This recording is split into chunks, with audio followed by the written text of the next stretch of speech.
Well, we're back, Unsilent Church, with our, well, I don't even want to call you a guest. You're just sort of a family. Yeah, your family. Hey, you're a co-host who's always welcome to the party. Good to have you, Crystal. John, of course, with his new baby. So shout out to John and Celeste. John got a new baby. Drop a bomb on that. That's right. I'm going to drop bombs on everything. Okay. What you got to is a baby. It was a baby. Baby did drop. So The baby did drop. drop a bomb for the baby.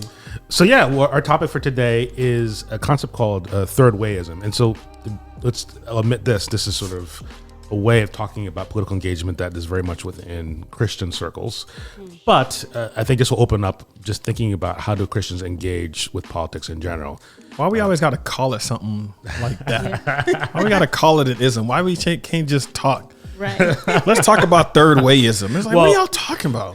From my impression is it was more used negatively against sort of a way in which it seemed like Tim Keller was approaching politics. But since then, others have picked up and said, like, no, actually, like, this is good. And it's a way of pushing back against some of the excesses of the right and left, but probably particularly the right, right? Mm-hmm. So third wayism is a way of just basically saying, as Christians, we reject kind of an either or alternative in terms of how we engage in politics. Mm-hmm. So I'm pulling this from, by the way, an article by Chris Watkin, a great theologian from Australia. They wrote for the Gospel Coalition called "The Third Way is Dead. Long live the Third Way."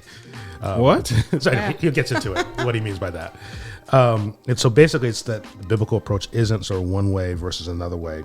The biblical approach, what he often calls the third way, is a sense of which the Bible sort of sits over all things, right? Yeah. And helps us put all things together, helps us sort of understand and critique all the different sort of sides that are out there. Mm-hmm. So here's sort of the issue that different people have gone at with this. And as I said, I've seen this mostly, well, X has become really right, as if you've been on X. But some of it's been X, the platform. Twitter, yeah. Formerly known as Twitter. In my mind, still known as Twitter. But anyway. Okay. It's now XAI or something now.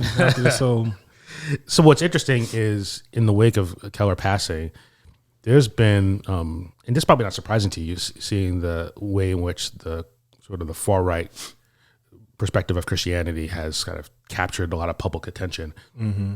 There's been sort of this pushback that like Keller was too soft, was too accommodating, that he was, he would critique the right, but like the phrase is punch right, coddle left, which is, he beats up on like the right wing and sort of the way in which approach things, and is really way more accommodating towards the left. And that's not what we need to do. We need to, one of the things that far right people say will say no enemies to the right of me, which means, wow. So think about what that means. Oh my God. That means, if you're on the right or even farther right than me, then like I don't. You can do no wrong. We're compatriots. Yeah. It's really the left that's the problem, right? And so I'm just trying to figure out where are they getting these ideas from. I'm like, what Bible are you reading that reinforces that kind of thinking? Because I can't figure it out. Now there are some critiques of third wayism that I think the author sort of is willing to say, hey, look, yeah, if third wayism is this and it can go in this direction, then we should acknowledge it, right? And so maybe we can sort of tease around this, because I think this would affect even whether you're coming from the right or left. One thing is, when you hear third way, are we really saying that, okay, here's the right, here's the left, and we just need to find a position in the middle? You see a little bit why that's problematic? If like basically on any particular issue, we're just saying they're both right or they both have good and bad, and we just need to find the middle position. Yeah, but again, it's because you're starting from right or left. I feel like the starting place is incorrect versus, and I feel like we were saying this before, you start from identity, you're going to make enemies on both sides. Yeah. Not what's the right saying, what's the left saying, let's try to find the via media. Mm-hmm. And it's like, no, we're not, that's like bass backwards. It's like, that's the backwards way of doing it. Like, if you know, you know.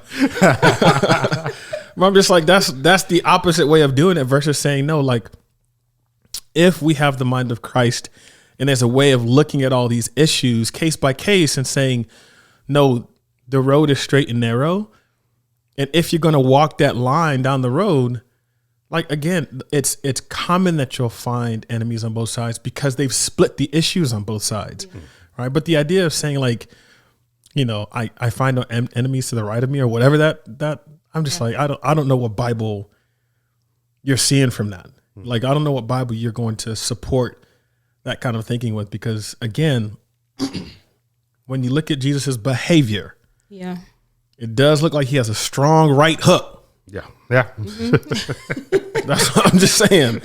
I'm like, that right seemed to come real strong whenever they came for him. It was like he was going for the mollywop on the right. Yeah. And those who would be considered on the left, the prostitutes, the woman who had the questionable past, those who were not from there, and those who were like outside of the fold, all those would have been considered left. Yeah. And he seemed to be a bit more gracious to them because they didn't have the same, they didn't know, maybe they knew better. Like, I mean, if you're of a certain age, maybe you could say you knew better, but those on the right know better. And the decisions they're making and the legislation they're creating and the kind of language that they're sort of like spewing, I'm like, man, that is anti-gospel. And the name of the Lord is being blasphemed because of them. I mean, you wonder why people leave in church. It's like, I mean, if it looks like you, I mean, I can see why. I mean, Jesus confronts sin, and so it doesn't ignore the sin of, like you might say, those. He doesn't. He doesn't. It's interesting. He'll confront it, but then he's leading them to the healing salvation that he has. But it seems like in confronting sin, the sin that he especially has the hook for is the sin of hypocrisy. Yeah. The sin of sort of syncretism, of mixing in your sort of your politics and other things, your elitism, right? With sort of, and so that's, you're right. And that's explain syncretism. Right. Yeah. Because when you say syncretism in the sense of, it's sort of this way in which so here's our faith and then we combine it with other things. Right. And so, I mean, I'll paint a picture for you. A recent example of, I thought syncretism was, there's a worship service. They're singing, that song, man, that one that was really popular. Yep. To 1,000 generations, that one. So they're singing, et cetera, and people have their eyes lifted, et cetera.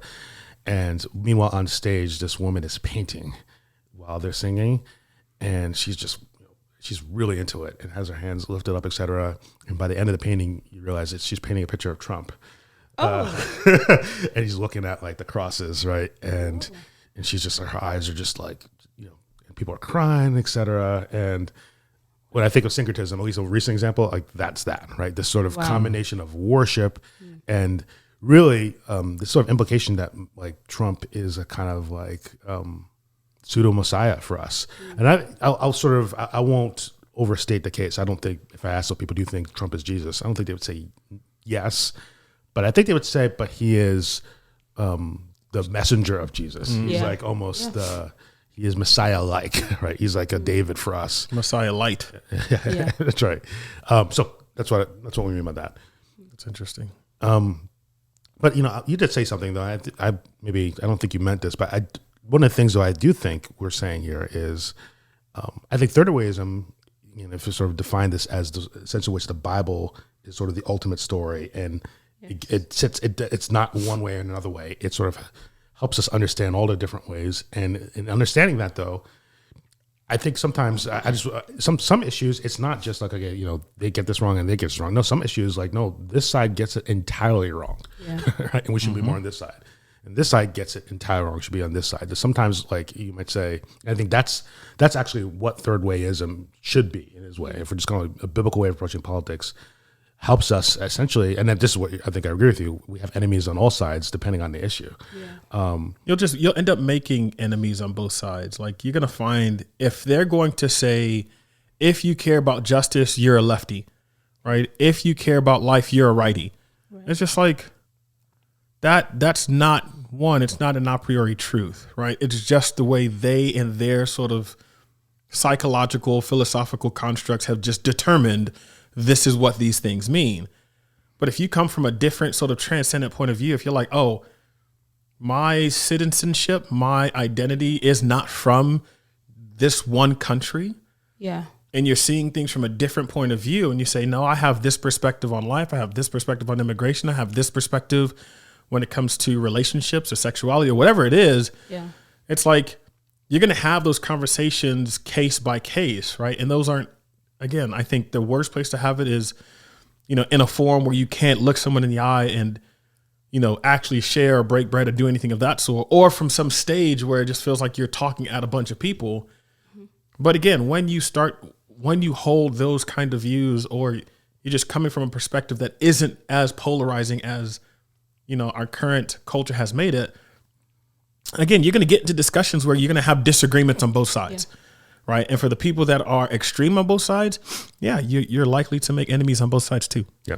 I think that's the danger that I see in the church, or at least what we've kind of like moved away from, is this, we don't teach the purity of Scripture and the whole mission of God in restoring all things, which it does. Like, you don't have to land on any camp as far as like what you're saying.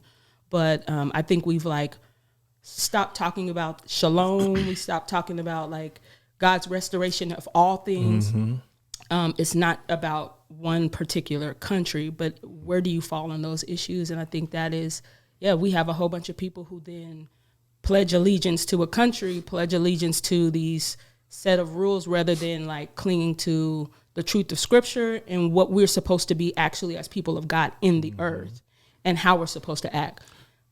Yeah, I was gonna say, this exactly goes with what it says. Okay. I love that. I love the way you put it. But basically, what you did there was say, the Bible actually gives us categories, and we want the Bible to set the categories before we then engage with the things that that a different ideology are saying. So he writes, so rather than splitting the difference, third way thinking is letting the Bible set its own table, unfold its own categories, tell its own story, like shalom, like restoration, rather than squeezing it in between existing ideologies, right? Mm-hmm. Only when the Bible sets its own terms, is allowed to speak its own terms, can we bring it into meaningful conversation with secular ideologies.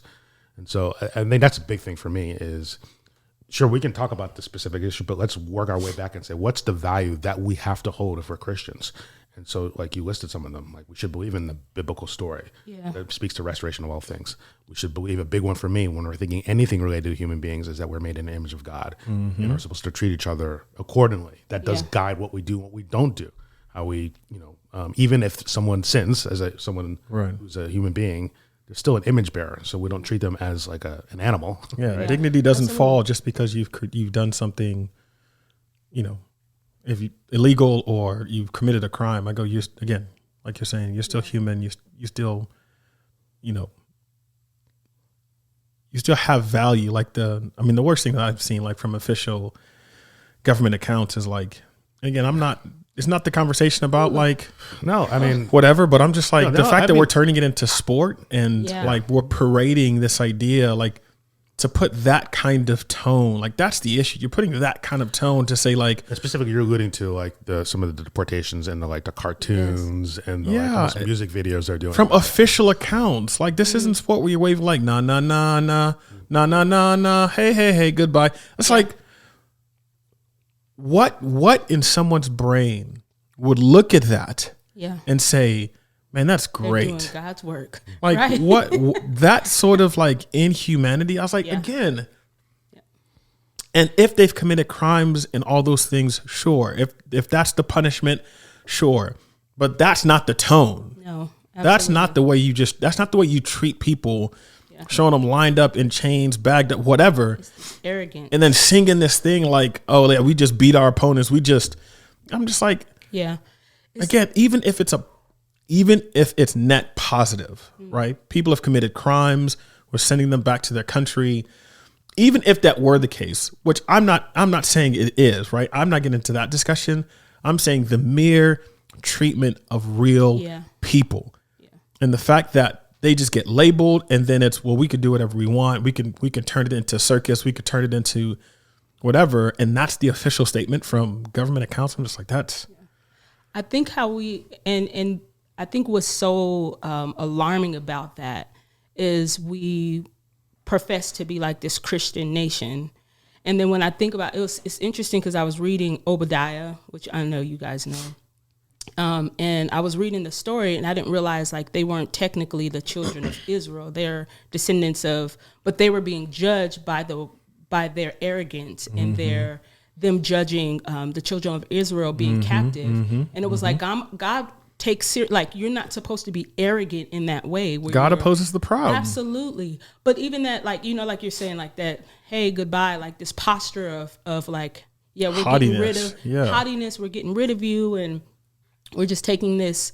Yeah, we should be lamenting that families are being broken up. People are like all of the brokenness in the world. I mean, it's not just one issue, but we should be torn up about all of it. And I don't think we have that posture, and that's the danger of it, because God cares about that too. And the biggest concern to me is that, you know, in many cases, Christians are sort of like holding this up as like, this is what we should have been doing. This is what it should have always been. And I'm like, you know, help me. Just make it make sense. Yeah. Show me a picture in the Bible where God looked at his people and was pleased when they behaved like this to foreigners, to enemies. Yeah. Yeah. Again, this is if you're saying you believe the Jesus that said, love your enemies, but then this is the kind of thing that you're applauding, that you're saying, yes, this is what we always want. I was like, man, that does not look like love for enemy to me. It does. To parade and do whatever. And again, if they needed to go, if all those things, I was like, yeah, but why the parade? Why the circus? Why the show? Yeah. Why make it that much? Why put human beings on display in that way? Yeah. For who? Like, who's that audience? And again, I'm not speaking to the general public. I'm saying to the Christian public, to those who are reading your Bible and saying, hey, I am making my effort to follow in the way of Jesus. I'm saying, make it make sense to me. Show me somewhere where this is the kind of treatment that Jesus demonstrated. I'll wait. Yeah, you know, I think that reflects a lot of and the article gets into this, how much of our dialogue and context puts things in dualities. Yeah. So it's, you know, the deserving poor and the lazy poor, right? Yeah. It's first world, third world. It's oppressors and victims. It's, you know, good immigrants and bad, dirty immigrants, right? And we're always sort of, what side are you on? Make sure you're on the right side, right? We always want to push sort of into these sort of dualistic ways. And I think with the Bible, things are way more complex, right? Even like legal immigrant versus illegal immigrant. The ways in which people land there and what category they're in are way complex. When you realize, Danae and I are working with someone recently who Black Panther jailed for, long time, and unrightfully so, right? And so you look at him like, oh yeah, he's a criminal, etc.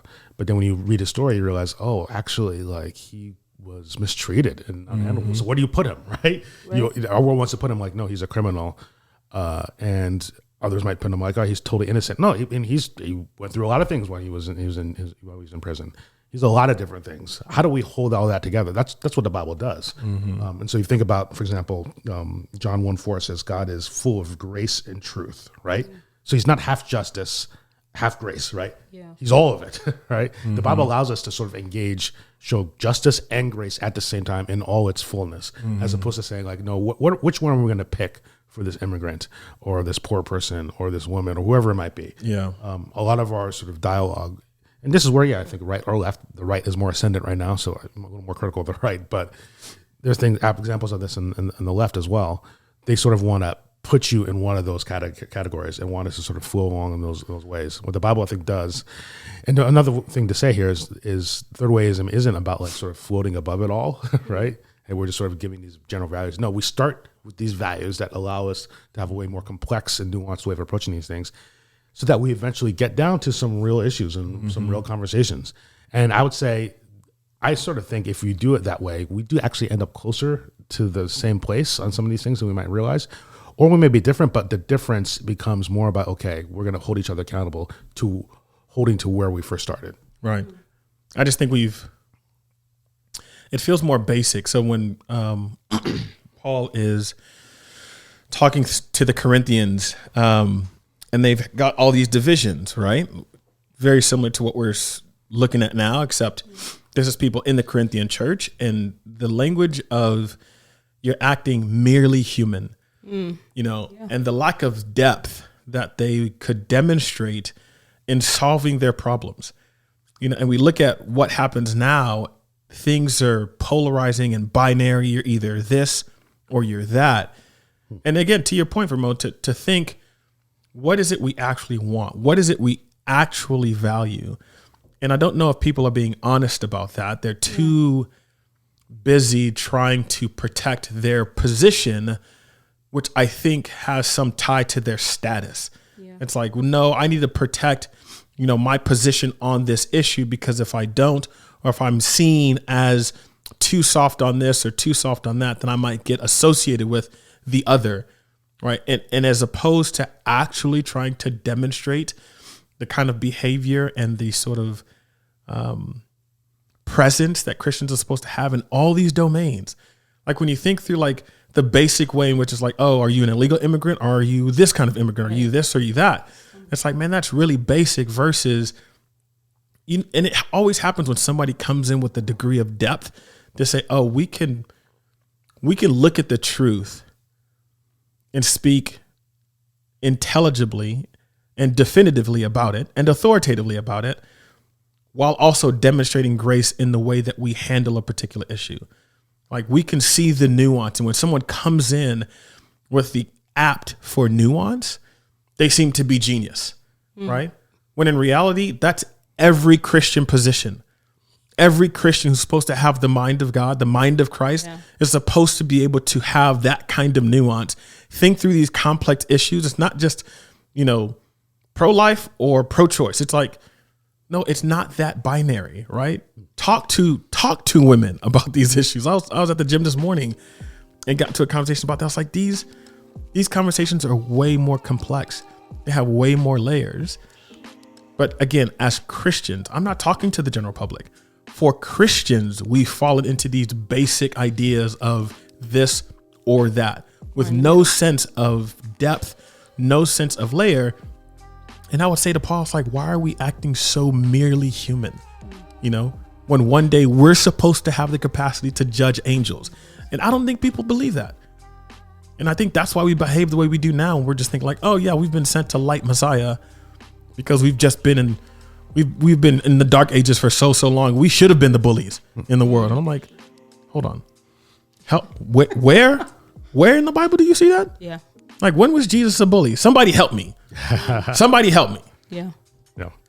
Yeah. I mean, it just, in many ways, I think this is free, because rather than thinking like, it's just about who do I vote for in this election, I got to make sure I pick the right person, et cetera. It allows us to sort of actually ask bigger and deeper questions. Like you said, what promotes shalom, right? What helps people be treated in ways that reflect who God is? All these different things. There are some very practical things. Obviously, we got to vote. But then it just helps us even know what we do after we vote, right? Yeah. And how we fight for things when things we vote for worked out or they don't work out. It actually brings Christians together and pushes us in the ways that reflect which is the point. Acts 2 church, yes. Exactly right. Well, appreciate you guys on this discussion. This is the kind of topic I'm sure we'll be talking quite a bit about in the months, years to come. But again and again and again. Yeah. May the Lord help us to be faithful Christians in the midst of all that. So like, share, comment. Love to get that interaction on these kind of topics and any topic that we talk about here. As we always say, love God, love people. See you next time.